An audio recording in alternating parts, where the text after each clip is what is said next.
أعوذ بالله من الشيطان الرجيم. بسم الله الرحمن الرحيم.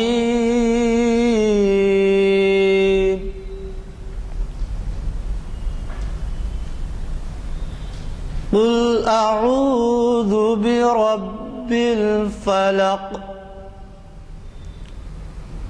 من شر ما خلق ومن شر غاسق إذا وقب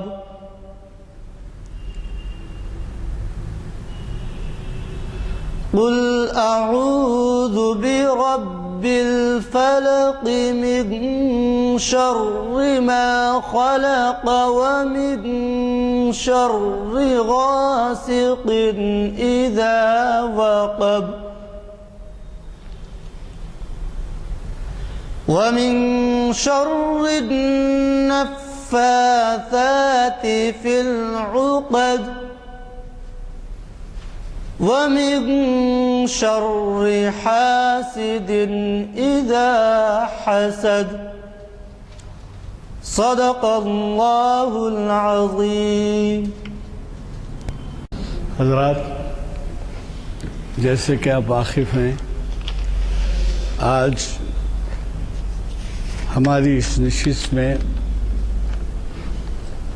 جو لیکچر ہے اس کا عنوان عقل کافی ہے انسانیت کی رہنمائی کے لیے،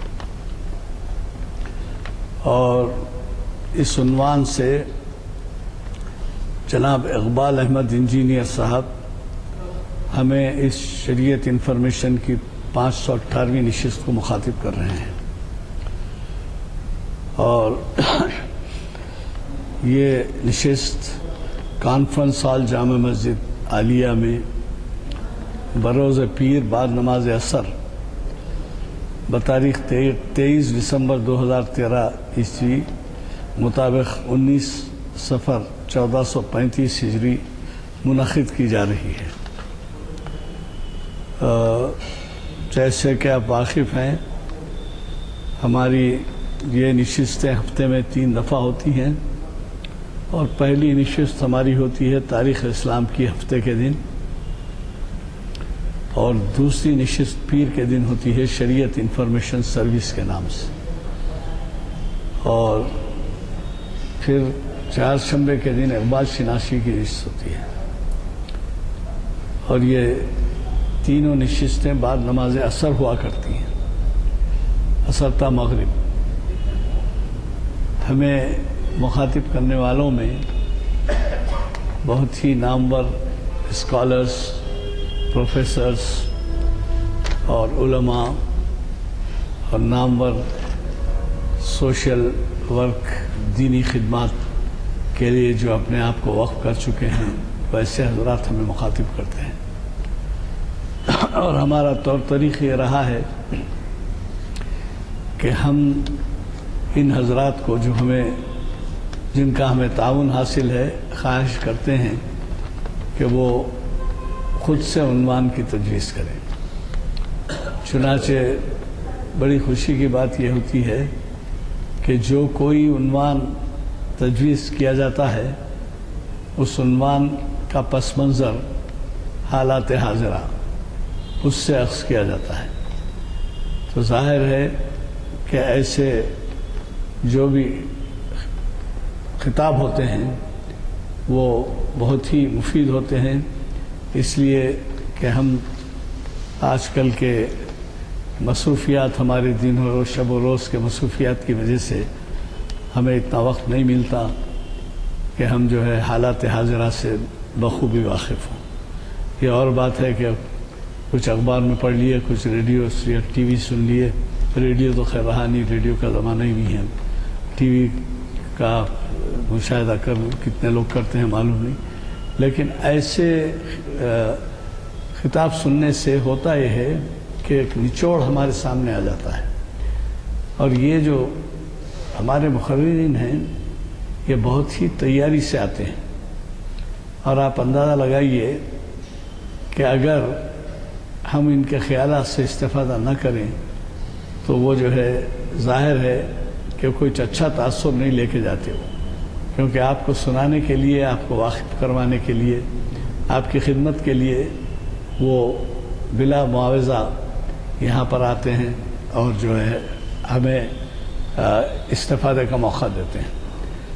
آپ یہ بھی سن کے، اس سے پہلے بھی میں نے کہا ہے کہ ان میں کئی ایسے حضرات ہیں جن کو بیرون شہر ہی نہیں، بیرون ریاست ہی نہیں، بلکہ بیرون ملک سے بھی بلایا جاتا ہے، اور وہ جو بھی یہاں پر خدمات انجام دیتے ہیں وہ والہانہ ہیں، کوئی معاوضے کے سے نہیں ہوتے، ان کا خطاب جو ہوتا ہے۔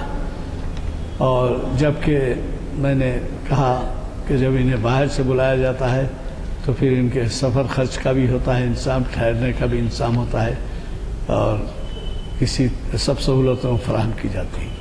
اب یہ بدقسمتی کی بات ہے کہ اگر ہم یہاں رہتے ہوئے بھی اگر استفادہ نہ کریں۔ اور ایک بات یہ ہے کہ ہمارے ان محافل کی افادیت کو دیکھتے ہوئے بعض حضرات نے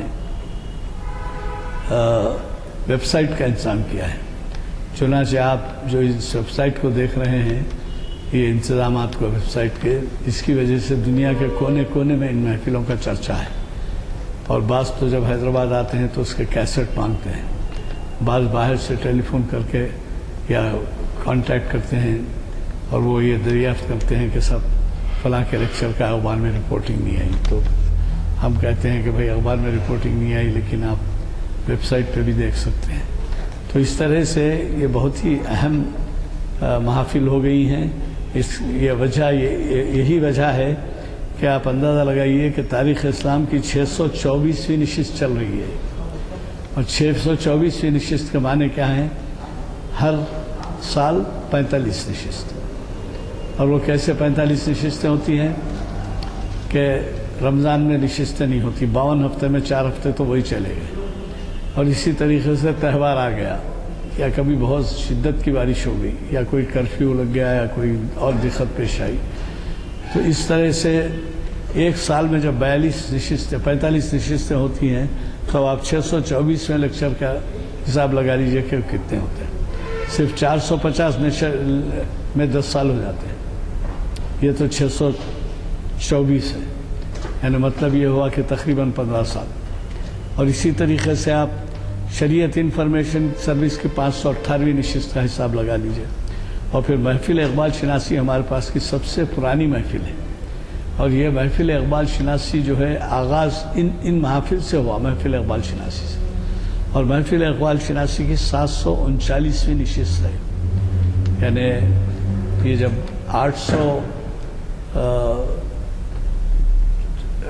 900 کے قریب پہنچیں گے ہم، 900 نشستیں ہوں گی تو اس میں 20 سال ہو جائیں گے۔ اب 739 نشستیں ہوئی ہیں، اور یہ بھی میں آپ کو سناؤں گا کہ اگر آپ کے ہاتھ میں بلیٹن نہیں ملا ہے تو یہ بلیٹن لے لیجئے، اور اس بات کا خیال رکھیے کہ چہارشنبے کے دن جو خطاب ہے 25 دسمبر چہارشنبہ، وہ ایک بہت ہی اہم اقبالیات کے اسکالر کا ہے، اور ان کا نام ہے پروفیسر خواجہ ناصر الدین، اور یہ محفل اقبال شناسی کی 739ویں نشست کو مخاطب کریں گے، اور ان کا عنوان کیا ہے؟ فکر اقبال، سوز فکر و سوز آرزو۔ یہ صاحب ایسے ہیں جو ہمیں 3 مہینے 4 مہینے میں ایک دفعہ ملتے ہیں، اور 3-4 مہینے میں ایک دفعہ ان کا لیکچر ہوتا ہے، لہٰذا اب جو لیکچر ہو رہا ہے شاید 2 مہینے 2.5 مہینے کے بعد ہی ہو رہا ہے۔ میری گزارش ہے کہ اس سے ضرور آپ استفادہ کریں۔ کیا آ گیا جناب؟ لگا دیجیے جب تک ہم نعت سنیں گے، کیونکہ ابھی تک تشریف نہیں ہے۔ ان کا ہی فون ہے کیا؟ کہاں ہے؟ نماز پڑھنے سنا آتے ہیں، جب تک نعت سن لیجیے، لگا دیجیے۔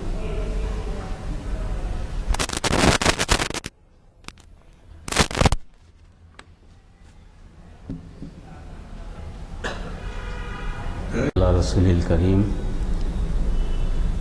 ربی اشرح لی صدری ویسر لی امری واحلل عقدۃ من لسانی یفقہوا قولی۔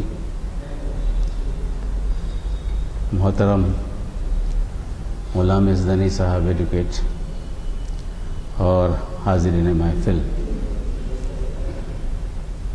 آج کا عنوان عقل کافی ہے انسانیت کی رہنمائی کے لیے موجودہ حالات کے پیش نظر چنا گیا ہے، کیونکہ آج کل علم انسانی کا بڑا دورہ ہے، ہر چیز کو پرکھا جا رہا ہے اور انسان اپنے علم پر بڑا نازاں ہے، اور اس کو اللہ تعالیٰ نے شعور، ادراک و فہم دیا ہے۔ اسی کی بنیاد پر وہ یہ سمجھتا ہے کہ وہ رہنمائی کرنے کے لیے آزاد ہے، اور جو کچھ وہ فیصلے کرتا ہے اسی میں انسانوں کی پہچان ہے، شناخت ہے اور فائدہ ہے۔ اس عنوان پر کوئی سوال یا نشان میں نے نہیں رکھا۔ کیا عقل، انسانی عقل انسانیت کی رہنمائی کے لیے کافی ہے؟ یہ بھی سوال رکھا جا سکتا تھا، میں نے اس کو ادھورا چھوڑ دیا۔ وہ اس لیے کہ اللہ تعالیٰ کی سب سے بڑی نعمت عقل ہے جو علم سے حاصل ہوتی ہے، اور یہ عقل جو ہے انسان کی، جسے انگلش میں وزڈم بھی کہا جاتا ہے، جو بعد میں ہمارے پاس حکمت کے معنی میں آتی ہے،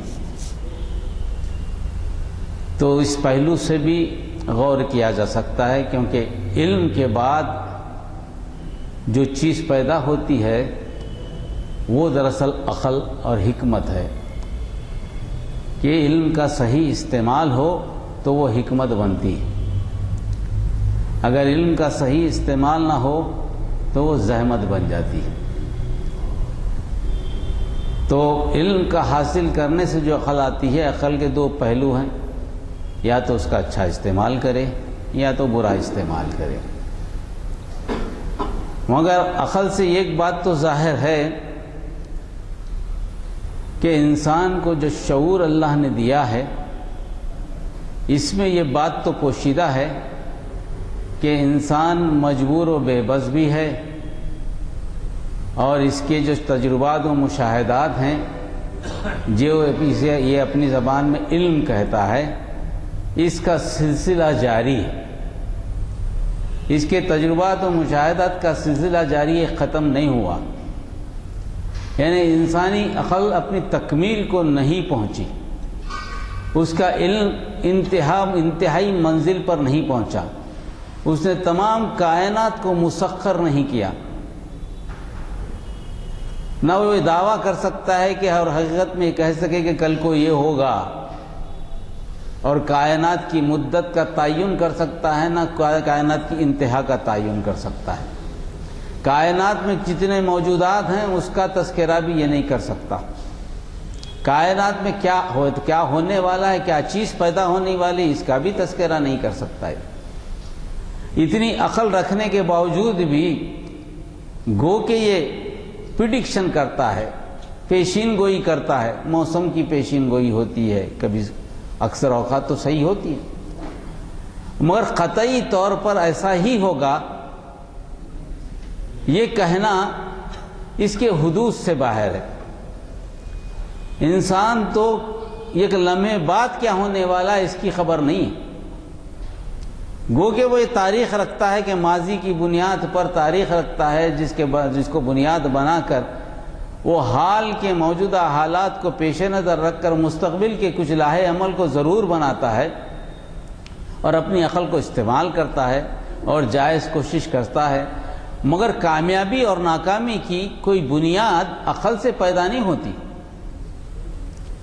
عقل سے یہ نہیں کہا جا سکتا میں نے کام شروع کیا اس کو تکمیل کروں گا اور میں اس سے فائدہ اٹھاؤں گا، اور میں نے جو حکمت عملی بنائی وہ کامیاب ہو جائے گی اور کامیابی پہنچ جائے گا۔ ایسا کوئی کہنے کا کسی انسان میں نہ تو مادہ ہے، نہ ہی کہ انسانی تحریک کو جرأت پیدا ہوئی۔ جہاں عقل کی ضرورت ہے وہاں عقل کی محدودیت کا بھی مکمل اندازہ ہو جاتا ہے۔ اس کی ابتدا بھی آج کے عقل رکھنے والوں کو نہیں معلوم۔ انسان کی تخلیق کی ابتدا کیا ہوئی اس پر بھی فیصلے نہیں ہوئے۔ انسان کب پیدا ہوا، کتنے بار سے پیدا ہوا، کتنے سال پیدا ہوا، کائنات کی زندگی کب سے شروع ہوئی، یہ عقل کے احاطے سے باہر ہے، مفروضات ہیں۔ تو انسانی زندگی کی جو عقل ہے اس کی بنیاد مفروضات پر ہے۔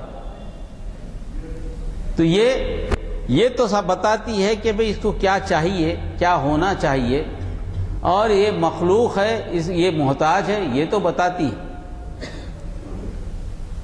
اس کی طلب حقیقت کا تو پتہ چل جاتا ہے، اس کی بھوک و پیاس کا علم تو اس کو ہو جاتا ہے، اس کو کیا چاہیے اس کا بھی احساس ہو جاتا ہے، اس کو کیا نہیں چاہیے اس کا بھی احساس ہو جاتا ہے۔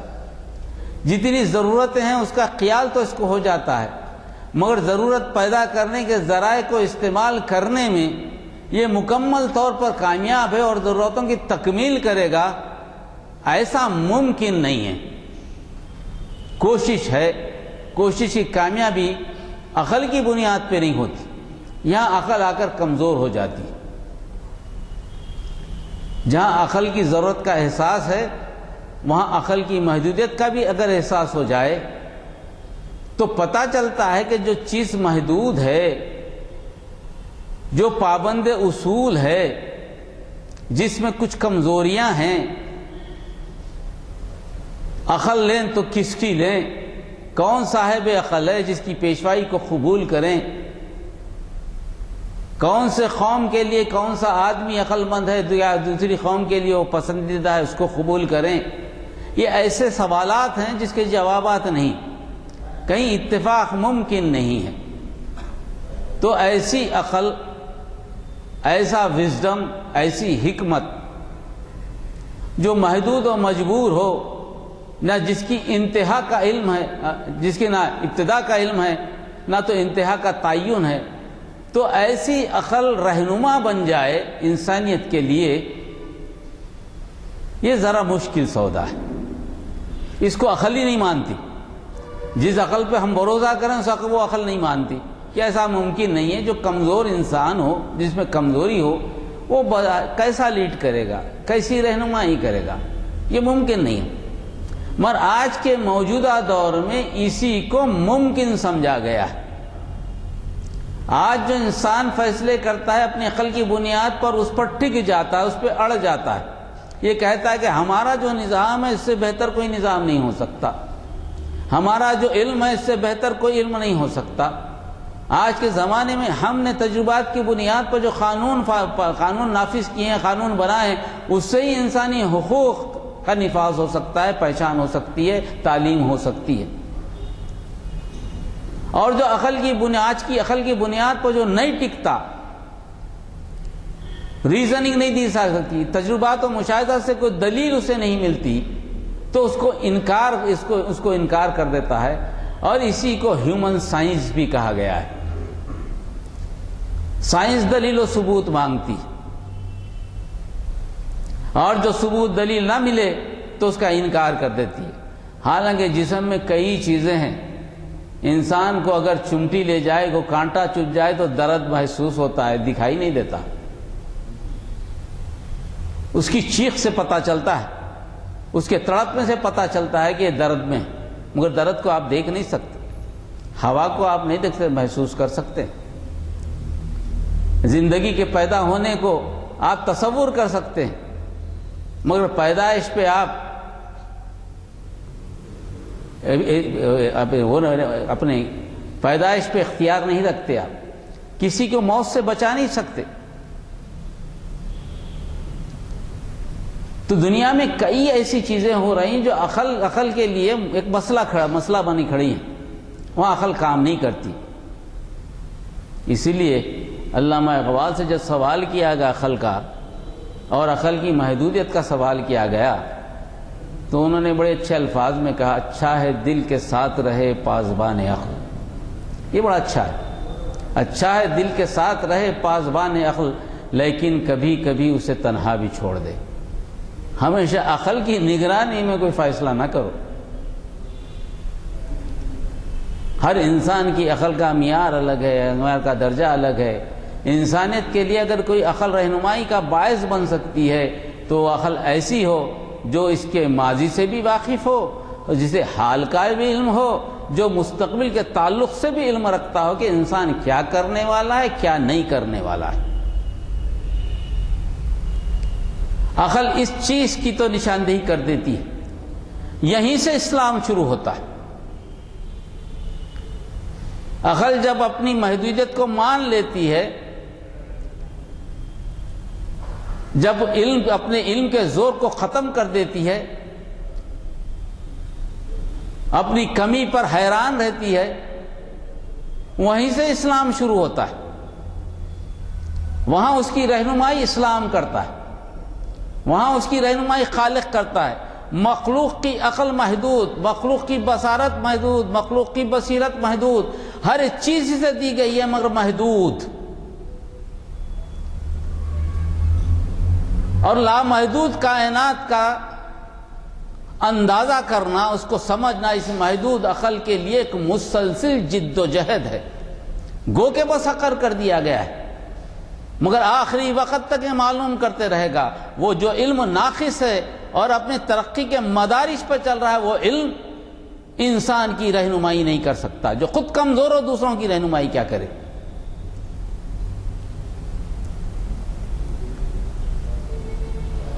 تو آج انسانیت کی پریشانی یہی ہے کہ ساری چیزیں معلوم ہو گئی ہیں، اس کے بعد کیا، اس کا جواب نہیں. یہاں اللہ تعالیٰ نے اس کا انتظام کیا ہے. اللہ تعالیٰ نے ابتدا سے جب سے انسان کو بھیجا ہے، عقل کے ساتھ بھیجا ہے، علم کے ساتھ بھیجا ہے، مگر اس کی محدود عقلیت کو سامنے رکھتے ہوئے انتظام کیا ہے رہبری کا.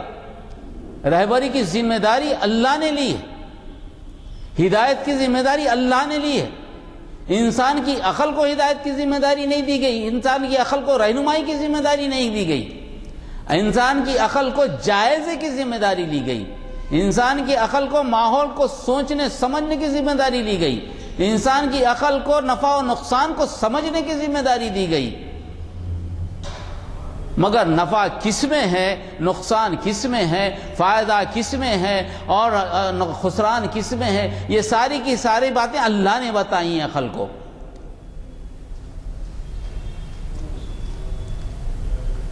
تو آج کی دنیا ترقی کے اس مراحل پر جو چاند کو فتح کرنا چاہتی ہے، مریخ کو فتح کرنا ہے، کیسے بہت ممکن ہے کل سورج کو فتح کر لے، ممکن ہے. دنیا کی بھی ترقی کو پار کر لے، نظام شمسی کو بھی معلوم کر لے، کئی گیلیکسیز کو معلوم کر لے، یہ سب ممکن ہے. اس کے باوجود بھی اس کی رہنمائی کیا ہے، اس کا نقصان کیا ہے، فائدہ کیا ہے، یہ نہیں معلوم کر سکتا. اسی لیے میں نے سورہ جمعہ کی 4 آیتوں کو منتخب کیا ہے اس کے لیے. وہ رہنمائی ہے کیا؟ بغیر عقل کے یہ ممکن نہیں ہے، مگر عقل کو صحیح دھارے پہ ڈالنا ہے. یہ دراصل اسلام ہے، عقل کو صحیح دھارے پہ ڈالنا، عقل میں وہ سمجھ و شعور پیدا کرنا جو مخلوق کو خالق کا پتہ دیتا ہو، مخلوق کی ذمہ داریوں کو سمجھاتا ہو. افضل البشر ہونے کے متعلق سے جو کائنات اس کے حوالے کی گئی، اس کائنات کے استعمال میں وہ بے پرواہ نہیں ہو سکتا، با پرواہ ہونا چاہیے. یہ تعلیم، یہ رہنمائی دراصل اللہ کی طرف سے آدم علیہ السلام سے لے کر نبی کریم صلی اللہ علیہ وسلم سارے انبیاء کی ذمہ داری تھی ہے. اب نبی کریم صلی اللہ علیہ وسلم کے بعد یہ ذمہ داری امت مسلمہ کے ہر فرد کی ہے.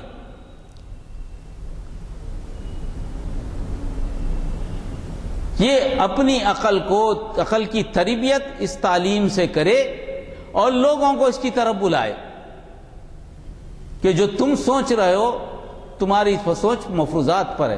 قرآن کا علم حقیقت پر مبنی ہے. اس میں اگر ایسا ہو تو ایسا ہوگا نہیں ہے، ایسا ہی ہوگا، اس کے علاوہ نہیں ہوگا. قرآن میں ہر مفروضے میں اگر یہ کنڈیشن فلفل ہوتی ہیں تو یہ رزلٹ آئے گا، یہی ہوتا ہے نا. اگر وہ کنڈیشن فلفل نہیں ہو تو رزلٹ نہیں آئے گا. اور بعض دفعہ اس کنڈیشن کو فلفل ہونے کے باوجود بھی رزلٹ نہیں آتا تو اس کے لیے وجوہات تلاش کرتے ہیں، بھائی ہم نے تو کنڈیشن میں اور کچھ کنڈیشن لگتی ہیں شاید. اسی لیے جو بھی لاز بنتے ہیں وہ لاز بعد میں جا کر انہیں کہیں نہ کہیں ان کی ترمیم ہوتی ہے یا تردید ہوتی ہے. حق یہی ایک ہے، اس میں اگر مگر نہیں ہے. اس کی ابتدا یوں ہے، یسبح للہ ما، اعوذ باللہ من الشیطان الرجیم، بسم اللہ الرحمن الرحیم. یسبح للہ ما فی السماوات وما فی الارض الملک القدوس العزیز الحکیم. انتہائی سطح پر میں سمجھتا ہوں کہ تعلیم کا یہ طریقہ کار کسی دوسری کتاب میں نہیں ملے گا. دوسری کتابیں بھی ہیں آپ کے سامنے. اس کتاب میں تعلیم جو ہے اپنے تجربات و مشاہدات کو بتانے کے ساتھ ساتھ یہ کہا جاتا ہے کہ میں نے اپنی عقل کے اعتبار سے اس نتیجے کو اخذ کیا ہے، اور یہ آنے والے لوگوں کے سامنے چھوڑ دیا ہے کہ یہاں سے شروع کریں، اس کو یا تو مانیں یا اس کو درست کریں. ہر ریسرچ ورک میں یہ نظر آئے گا، ہر تحقیق میں یہ نظر آئے گا. تحقیق ختم نہیں ہوتی کسی مسئلے پر، ایک تحقیق دوسری تحقیق کے لیے وجہ بنتی ہے. ہم نے یہاں تک سوچا ہے، اب آگے آپ سوچیں اس میں کیا اضافہ کر سکتے ہیں یا کمی کر دیں. تحقیقی مطالعے کا مطلب کسی نتیجے پہ پہنچنا نہیں ہے. تحقیقی مطالعے کا مطلب یہ کہ ہم نے اپنے وسائل و ذرائع، اپنے علم کے اعتبار سے یہ نتیجہ اخذ کیا ہے، یہ ہمارے ان شواہد کی بنیاد پر ہے. اگر آپ ان شواہد کی بنیاد پر کوئی الگ قطعی نظر رکھتے ہیں تو اس کو ثابت کریں، اس کو چھوڑ دیں اگر وہ انسانوں کے لیے فلاح و بہبودی کا باعث بنتا ہو. یہی تحقیقی مطالعہ ہے. مگر اسلام میں قرآن نے یہ تحقیقی مطالعہ نہیں ہے. قرآن قطعی طور پر بولتا ہے یہی ہے، اس میں سوچنے کی گنجائش نہیں ہے. یہ بات ہے، مانو، نہیں مانے ٹھیک ہے، مانے تو یہ فائدہ، نہیں مانے تو نقصان. یعنی بات کرنا، قطعی بات کرنا، اس میں کوئی ریزننگ نہیں ہونا. یہی بات کی یسبح للہ ما فی السماوات ما فی الارض، یعنی زمین میں جتنی مخلوقات ہیں، کائنات جو ہے ساری کی ساری اللہ کی تسبیح بیان کرتی ہے. تسبیح کے کئی مفہوم ہیں. ہم اپنے آج کے موضوع کے اعتبار سے یہ لیتے ہیں کہ قانون میں پابند ہے، یہ قانون کی پابندی کرتی ہے. اللہ نے جو حکم دیا ہے اس کو تو اسی میں چلتی ہے، اس کے علاوہ نہیں چل سکتی. اس کے لیے ہم نے قانون بنا دیا ہے، اس قانون کی پابندی کرتی ہے، یعنی تسبیح کرتی ہے، پابندی کرتی ہے، اس کے علاوہ کچھ کرنے کا مجاز نہیں ہے. اس کو وہ بادشاہ ہے. وہ کیسا بادشاہ ہے؟ سب پہ کنٹرول رکھنے والا بادشاہ جس کی یہ تسبیح کرتی ہے. اور وہ قدوس ہے، محتاج نہیں ہے کسی کا. یہ ساری کی ساری محتاج ہیں. وہ پاک ہے، تمہاری ہر کمزوری سے پاک ہے. تم میں جو کمزوریاں دکھائی دیتی ہیں اس سے پاک ہے. تم کو ہر ضرورت کا احساس ہوگا. تمہیں دکھائی دے، آنکھ کی ضرورت ہے دکھائی دیکھنے کے لیے، کان کی ضرورت ہے سننے کے لیے، منہ کی ضرورت ہے چبانے کے لیے، چلنے پھرنے ہاتھ پیر کی ہر ایک ضرورت کے لیے آزاد ہے. یہ تمہاری یہ کیا ہے؟ محتاجی ہے. تم کو بیماری آتی ہے، محتاج ہے. تم اچھے ہوں تو محتاج ہیں. تم ایک قدم چل سکتے ہو، دوسرا قدم نہیں چل سکتے. یعنی تم اپنی زندگی کو، اپنے اطراف کی مخلوق کو غور کرو، کتنی محتاج ہے وہ. باوجود ہے کہ تم اپنے آپ کو بااختیار سمجھتے ہو، تم خود اپنی ذات میں محتاج کل ہو اگر سوچ لیا جائے تو. اور وہ قدوس ہے، یہ ساری چیزوں سے پاک ہے. وہ مالک ہے، بادشاہ ہے، سب اس کی ملکیت ہے. وہ مالک حقیقی ہے، بادشاہ ہے. اور کیسا بادشاہ؟ زبردست. طاقت والا جس کو چاہے جس طرف موڑ دے، جس کا تصور تم نہیں کر سکتے وہ چیز اس سے ہو جائے، جو طاقت کا تصور تمہارے پاس ہے اس سے زیادہ ہے، اور حکمت والا بھی ہے۔ مطلب یہ کہ جو تخلیق اس نے کی ہے اس کی ضمانت بھی لیا ہے، اس کے ایک وقت تک گزرنے کے لیے اس کو جو ضرورت ہے اس کا انتظام بھی کیا ہے۔ جو چیز پیدا ہوتی ہے جس مدت کے لیے پیدا ہوتی ہے اس مدت کی اور مہلت کے لیے سارے انتظام اللہ نے کیے۔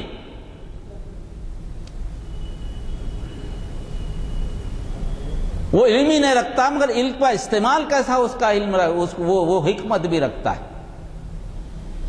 یعنی پابند قانون بنا کر اس کائنات کو پیدا کیا گیا ہے۔ تو اے انسان و بشر، تم کو عقل دی گئی مگر تعلیم نہیں دی گئی، مگر تم کو ایسا ہی نہیں چھوڑا گیا۔ ابتدا سے لے کر نبی کریم صلی اللہ علیہ وسلم تک تمہارے لیے تعلیم اور حکمت کا بندوبست کیا گیا ہے۔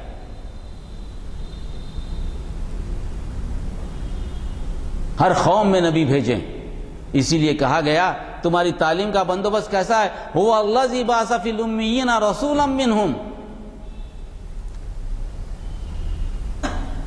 ہم نے تمہیں ایسا ہی نہیں چھوڑ دیا، عقل کے اعتبار سے چھوڑ دیا ہوتا تو فساد ہی فساد ہوتا۔ تمہاری عقل کو سمجھ کر ایک چیز راہ متعین کر دی گئی ہے تاکہ تمام عقل والے اس پر متفق ہو جائیں۔ لعلہم یعقلون، لعلہم تعلمون، اولو الالباب، یہ جو الفاظ استعمال ہوئے ہیں یہ استعمال عقل والوں کے لیے ہوئے کہ دیکھو اللہ نے کیسی تخلیق کی ہے۔ اور یہاں بھی یہ کہ ہم نے امیوں میں سے خود انہی میں سے ایک رسول کو اٹھایا، ہمارا طریقہ کار یہی ہے، جہاں رسول بھیجنا چاہتے ہیں انہی میں سے رسول کو اٹھا لیتے ہیں، جس قوم میں بھیجنا چاہتے ہیں انہی میں سے اٹھا لیتے ہیں، یہ طریقہ کار رہا۔ اور کیا کرتے ہیں وہ؟ یتلو علیہم آیاتہ، یہاں سے شروع ہوئی تعلیم، وہ ہماری آیتوں کو پڑھ کر سناتے ہیں، ایک قانون بتاتے ہیں، دس از دا لا، یہ قانون ہے، کانسٹیٹیوشن ہے، کانسٹیٹیوشن کا قانون ہے، قانون پڑھا ہوا ہے، قانون لکھا ہوا ہے 2 سطر کا، یہ قانون ہے۔ وہ یزکیہم، اور تزکیہ نفس کرتے ہیں، اس قانون کو مانو، اس کے علاوہ کسی دوسرے قانون کو نہیں مانو گے۔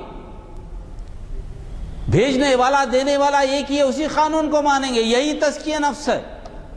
تمہاری خواہشات ختم، تمہاری عقل ختم، تمہارا شعور ختم، جو چیز تم کو دی گئی ہے علم حاصل کرنے کی وہ علم بیکار ہے اس کے سامنے اگر اس سے ٹکرائے تو۔ اگر اس کو پاتے ہوئے ترقی کرو، اس کو مانتے ہوئے ترقی کرو تو وہ علم جائز ہے، وہ علم فائدہ مند ہے، وہ نافع علم ہے۔ قانون دیا گیا اور کہا گیا اس قانون کو مانو، اس قانون کے علاوہ کسی قانون کو نہیں مانیں گے۔ یہ 2 چیزیں ذہنی طور پر تیار کرنے والی ہیں، آدمی ذہنی طور پر یکسو ہو جائے، ذہنی طور پر یکسو ہو جائے انسان۔ جب ذہنی طور پر یکسو ہو جائے تو جو عقل و شعور دیا گیا اب اس کو تعلیم کی ضرورت ہے۔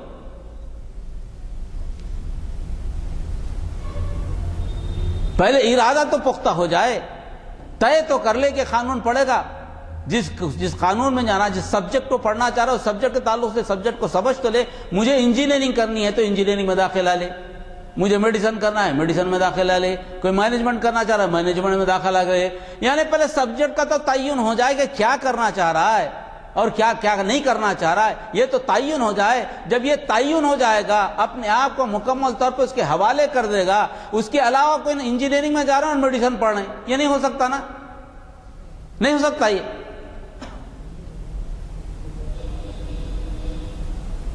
جس جیل میں جا رہے اسی میں اسی کی تعلیم لو، دوسروں میں کیوں جا رہے ہو؟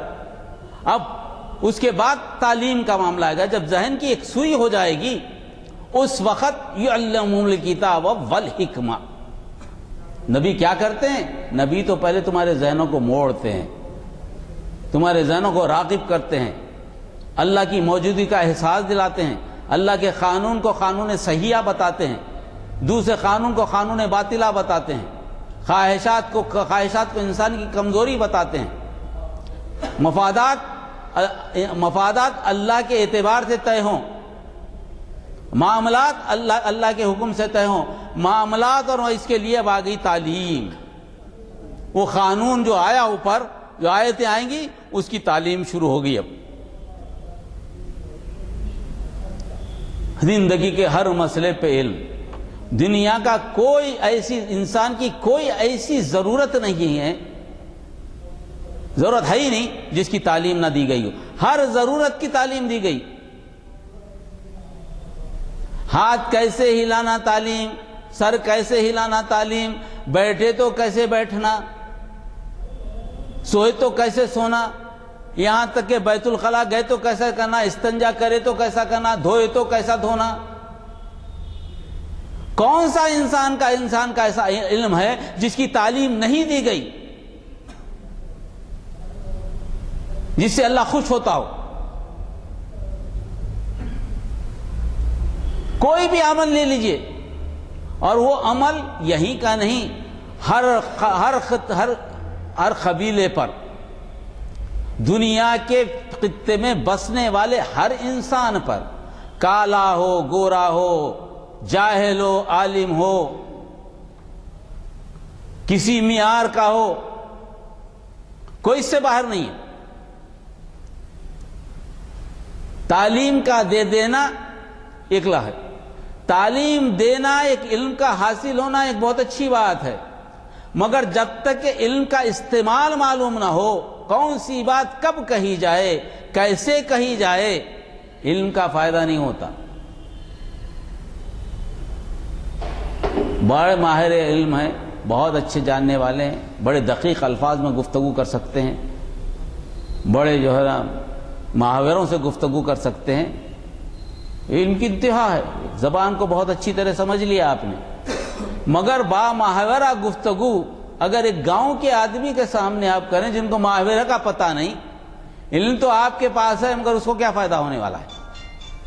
اس کو کچھ فائدہ ہونے والا نہیں ہے۔ جاہلانہ گفتگو اگر علم والوں کے ساتھ کریں اس کو کوئی فائدہ ہونے والا نہیں ہے۔ جیسا ماحول علم کیا سکھاتا ہے، جیسا ماحول ہو اس ماحول میں ویسی ہی گفتگو، یہ حکمت، علم کا مل جانا، علم کو استعمال کرنا، یہ حکمت سکھائی۔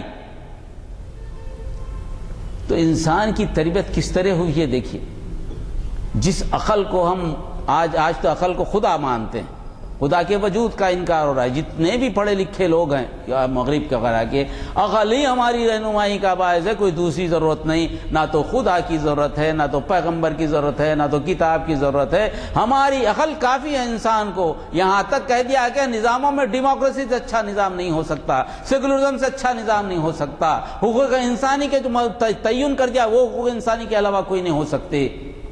ان کی عقل استعمال ہو گئی۔ اگر واقعی ویسے ضروری تھا تو سارے انسان اس سے مانوس ہو جاتے، سارے انسان اس کے تحت آ جاتے،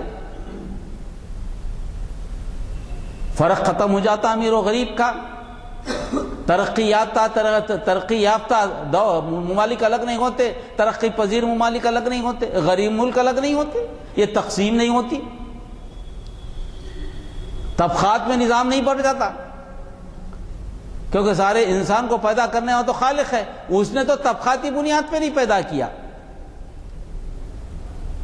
انسان کا پیدا ہونا اس کے اختیار میں نہیں ہے۔ کوئی امریکہ میں پیدا ہوا تو امریکہ میں اللہ نے پیدا کیا، کوئی ہندوستان میں پیدا ہوا ہندوستان میں پیدا ہوا، کوئی مسلمانوں میں پیدا ہوا کوئی دوسرے مذاہب میں پیدا ہوا، پیدا ہونا اس کے اختیار میں نہیں ہے۔ معاملہ کیا ہے؟ معاملہ اعمال کی بنیاد پر جانچا جائے گا کہ اعمال ہیں کیا۔ پیدا ہونا تو ایک اتفاقی معاملہ ہے جس کا اختیار نہیں، اعمال پہ تو تیرا اختیار ہے نا۔ وہی اعمال کی تربیت یہاں دی جا رہی ہے کہ تعلیم اور یہ ہے۔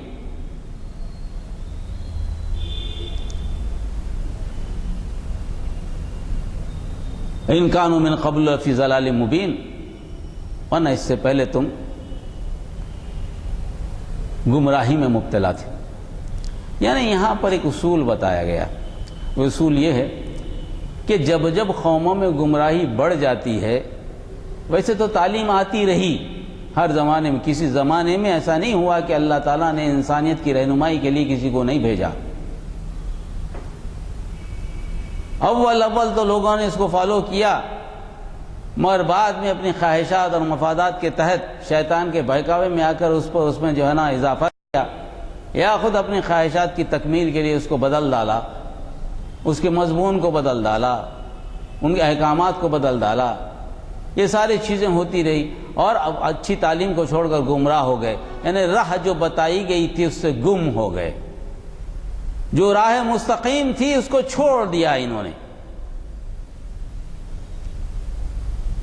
اور ایسا چھوڑ دیا کہ گمراہ ہونے والوں کی تعداد اکثریت میں ہو گئی، اور اچھے جو لوگ تھے یا تو وہ مجبور و بے بس ہو گئے اور ان کی سنی نہیں جانے لگی.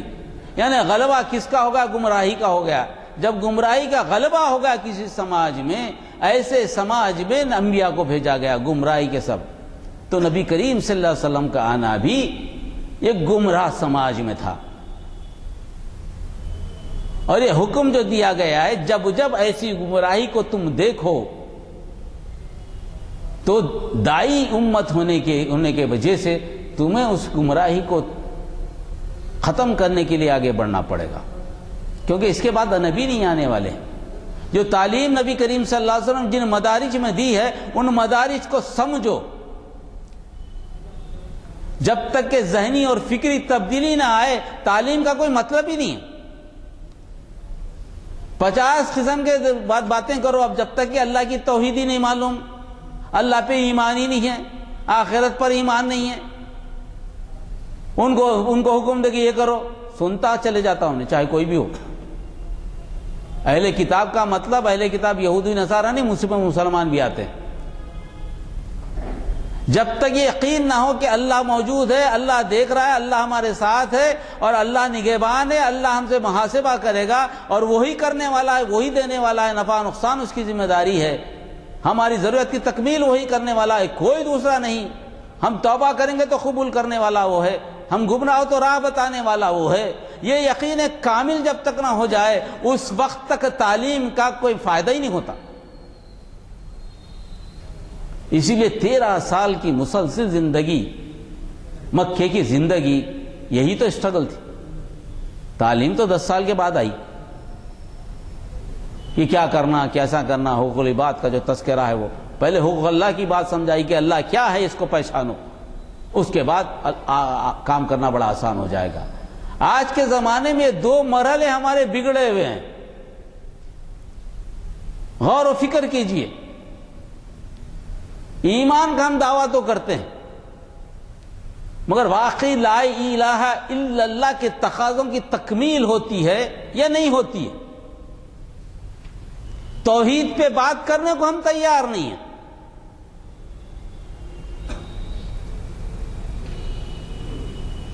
کبھی لوگوں میں غلو کر کے کچھ بنا دیتے ہیں، پیغمبروں کو غلو کر کے کچھ بنا دیتے ہیں، صحابہ کو غلو کر کے کچھ بنا دیتے ہیں، ہمارے پاس کے نیک و صالحین کو کچھ بنا دیتے ہیں.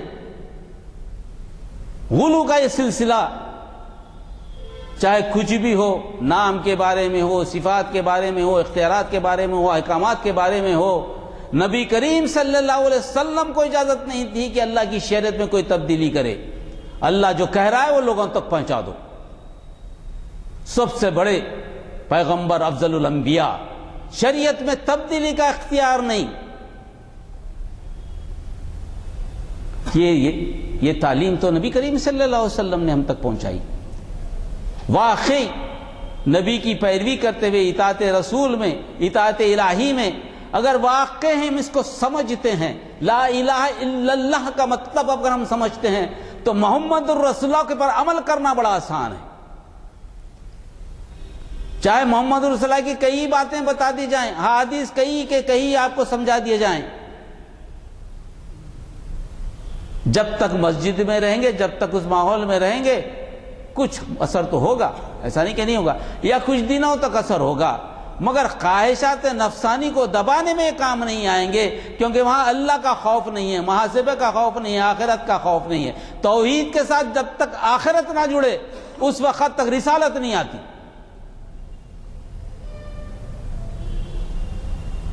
یہی بات یہاں کی جا رہی کہ تعلیم، عقل کا استعمال نہ کرو. عقل کا استعمال اس وقت کرو جب یہ تعلیم کے مطابق چلے. اور یہ تعلیم ہی رہنمائی کرتی ہے، عقل رہنمائی نہیں کرتی۔ اس کو لیں گے تو عقل رہنمائی کرے گی، اس کو چھوڑیں گے عقل گمراہی پہ ڈال دے گی۔ اور کہا وآخرین منہم لما یلحق بہم وہو العزیز الحکیم۔ بات یہیں تک نہیں ہے، چونکہ آخری نبی ہیں، ان کا پیغام آخری پیغام ہے، اس کے بعد کوئی کتاب آنے والی نہیں ہے۔ اس لحاظ سے امت محمدیہ کو دوسری امتوں پہ برتری حاصل ہے۔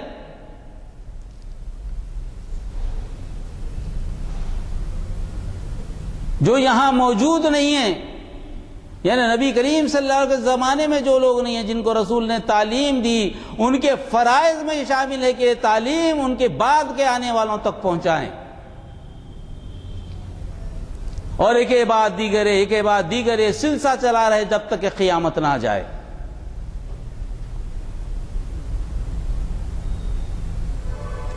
مسلمان کی عقل نبی کریم صلی اللہ علیہ وسلم کے اسوہ حسنہ اور اللہ تعالی کی تعلیم کی بنیاد پر چلتی ہے، خالی مفروضات پہ نہیں چلتی۔ مسلمان حق پر چلتا ہے، اس کے پاس اگر مگر نہیں ہے، یا تو جنت یا تو دوزخ، ختم، تیسرا سوال ہی نہیں ہے۔ بولے گا تو حق بولے گا، مصلحت نہیں ہے اس کے پاس، مصلحت کدھر سے لے کے آئے؟ ہمارے زمانے آج کے زمانے میں بڑا شور شرابہ ہے، کبھی صلح حدیبیہ کی بات کر دیتے ہیں، ہمارے صلح حدیبیہ ہوئی تھی، پتہ نہیں صلح حدیبیہ کا، میں اکثر علماء سے پوچھا ہوں صلح کا نام کدھر سے آیا؟ صلاح سے لیا گیا ہے، صلح کا جو مطلب ہم نکالتے ہیں اس سے۔ اس آیت کا تذکرہ نہیں کرتے جو صلح حدیبیہ میں آئی ہے، وہیں تک بول کے صلح حدیبیہ تک بول کے رک جاتے ہیں۔ رسول اکرم صلی اللہ علیہ وسلم حملہ کرنے سے اس لیے روکا گیا تھا کہ نبی کریم صلی اللہ علیہ وسلم کو یہ معلوم نہیں تھا کہ جو لوگ چھپ کر مکے میں اسلام لائے ہیں ان کی تعداد کتنی ہے، کہیں ایسا نہ ہو کہ نبی کریم صلی اللہ علیہ وسلم حملہ آور ہو جائیں اور نبی کریم صلی اللہ علیہ وسلم کے ہاتھوں سے کوئی ایسا مسلمان ہلاک ہو جائے اور دنیا کے لیے ایک مثال بن جائے کہ نبی نے اپنی امت کو قتل کیا ہے۔ روک دیا گیا، اس آیت کو نہیں پڑھا جاتا، صلح حدیبیہ بیان کر دی جاتی ہے، اس کے ساتھ ہی لگی بھی آیت ہے آگے۔ یہ کیا ہے؟ ہمارے دل میں یہ خوف،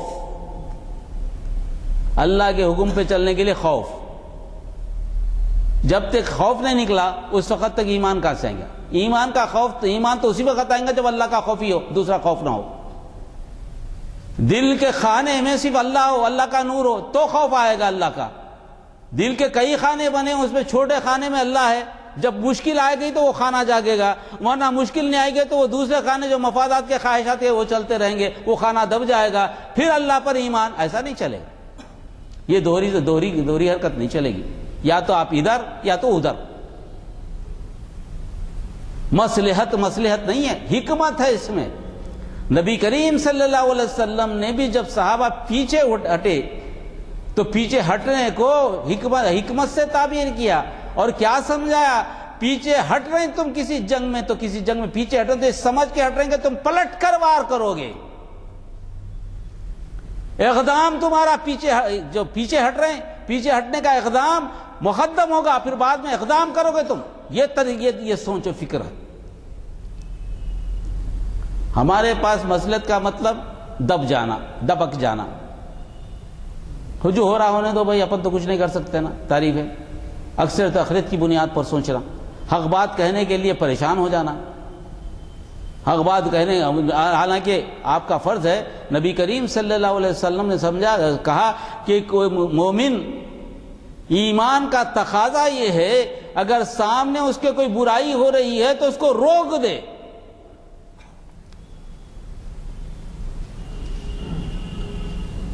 اور دوسری جگہ اس کے مدارج بدلائے گا، طاقت ہو تو روک دے، زبان ہو تو بول دے، نہیں تو دل میں برا سمجھے، مگر یہ ضعیف ایمان ہے۔ مگر ضعیف ایمان ہی امت مسلمہ کا مقصد بن جائے، دل میں برائی کا تصور سارے لوگوں میں آ جائے، یہ تو امت مسلمہ کی تعریف نہیں ہوئی۔ وہ تعریف اس لیے ہوئی کہ ہر آدمی یکساں نہیں ہوتا، مقابلے کے نہیں ہوتا، کوئی ضعیف ایمان کا ہوتا تو اس کو بھی جو ہے اللہ رسول اکرم صلی اللہ علیہ وسلم حکمت سے اس کو بھی شامل کر جائے، چلو اس کی کمزوری کو بھی لے لیں۔ یہ رحمت للعالمین کا معاملہ ہے، مگر سارے کے سارے مسلمان ضعیف ہیں، دل میں یہ امت مسلمہ نہیں ہے۔ امت مسلمہ میں تو اکثریت اس کی ہوتی ہے جو خبث سے روک دے۔ خیر امت اخرجت للناس تأمرون بالمعروف وتنہون عن المنکر، بات تو یہ ہے، اکثریت جو ہے روکنے والوں کی ہے، قول سے روکے یا طاقت سے روکے۔ ہم اس دونوں کو چھوڑ دیے، اس کو لے گیا حکمت مصلحت، حکمت کے بجائے مصلحت سمجھ کر زندگی ہوئی، اس واسطے کچھ نہیں ہو رہا۔ ہمارا کام دوسروں تک پہنچانا ہے۔ یہ قوم دینے کے لیے آئی ہے، یہ قوم کا مقصد دنیا میں دینے کے لیے آیا ہے۔ قوم مسلمان دینے کے لیے آیا، دائی بن کر آیا ہے، دینے کے لیے آیا ہے، وہ حکمت سمجھانے کے لیے آیا ہے جو اللہ تعالیٰ نے نبی کریم صلی اللہ علیہ وسلم کے ذریعے بھیجی۔ یہ دوسری قوم جو میں سمجھتا ہوں کہ اپنی اعتبار سے سمجھتا مظلوم ہے وہ، کیونکہ وہ اپنی خواہشات میں محکوم ہے، ان کو نہیں معلوم دنیا کیا ہے۔ جن کو معلوم ہے وہ بھی محکوم بنے بیٹھے ہیں۔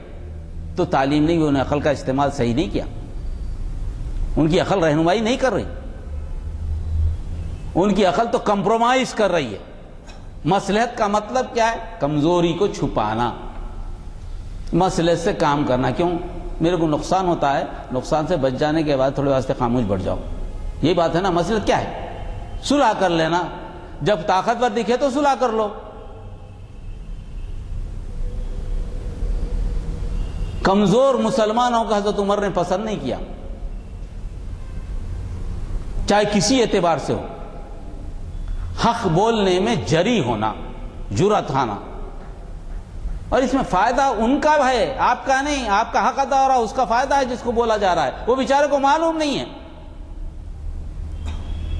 تو یہ چیزیں اس میں بتائی گئی ہیں، اور اس میں 3 شرائط ہیں دائی کے لیے، اور تینوں شرائط کھول کھول کر بتا دی کہ تم کو دائی امت بنایا ہے۔ تو پہلے تو یہ دعوت دین کے معاملے میں اللہ تعالیٰ رسولوں کا انتخاب کرتا تھا انہی کے لوگوں میں سے، جیسے کہا گیا هو الذی بعث فی الامیین رسولا منہم، انہی میں سے ایک رسول کو بھیجا۔ انتخاب کرتا ہے اللہ کی مرضی، ذالک فضل اللہ یؤتیہ من یشاء واللہ ذو الفضل العظیم، کس کو چن لیتا ہے، کسی امت کو نہیں چنا، مسلمانوں کو چنا، امت مسلمہ کو، امت محمدیہ کو چنا۔ اللہ تعالیٰ نے کہا کنتم خیر امت اخرجت للناس، کسی امت کو چنا نہیں گیا، جیسے رسولوں کو دعوت کے لیے چنا گیا تھا، اس امت کو بھی اللہ نے چنا ہے۔ ایک شرط کی تکمیل ہو گئی دعوت کے لیے۔ انبیاء کی تعلیم و تربیت کی ذمہ داری اللہ کی ہے۔ انبیاء کسی اسکول کو نہیں گئے، کسی صاحب سے پڑھے نہیں، کوئی ان کا ٹیچر نہیں ہوتا، ان کی تعلیم و تربیت اللہ کی ذمہ داری، اللہ ہی تعلیم دیتا ہے، اللہ ہی تربیت کا۔ ہر نبی کا معاملہ ایسی ہے، دنیا کے علوم بھی وہ حاصل نہیں کرتا۔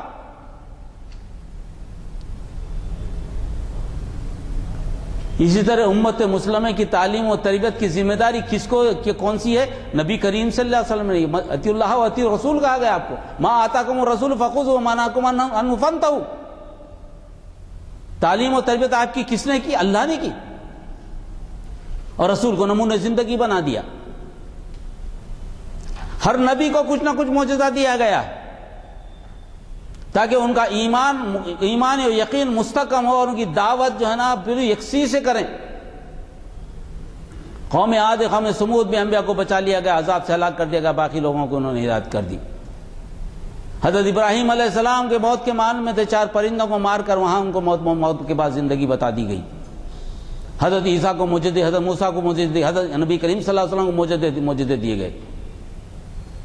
پھر سوال یہ پیدا کہ امت مسلمہ کو کیا دیا گیا؟ جب ذمہ دار تو بنایا گیا آپ کو، دائی دے کر بنایا کیا گیا، دیا کیا گیا ہے امت مسلمہ کو؟ امت مسلمہ کو معجزہ قرآن دیا گیا ہے۔ ہر نبی کا معجزہ وقت و زمان کے ساتھ ہے، زمان اور مکان کے ساتھ۔ یعنی جس جگہ دیا گیا وہیں کا ہے، جس وقت دیا گیا اسی کا ہے، وہیں تک محدود، اس کے بعد نہیں ہوا۔ نبی کریم صلی اللہ علیہ وسلم کے ذریعے جس امت کو دائی بنا کر بھیجا گیا اس کو معجزہ دیا گیا تا قیامت، علمی معجزہ۔ اعوذ باللہ من الشیطان الرجیم، کمپلیٹ نہیں ہوا، دیکھیں گے پھر کبھی۔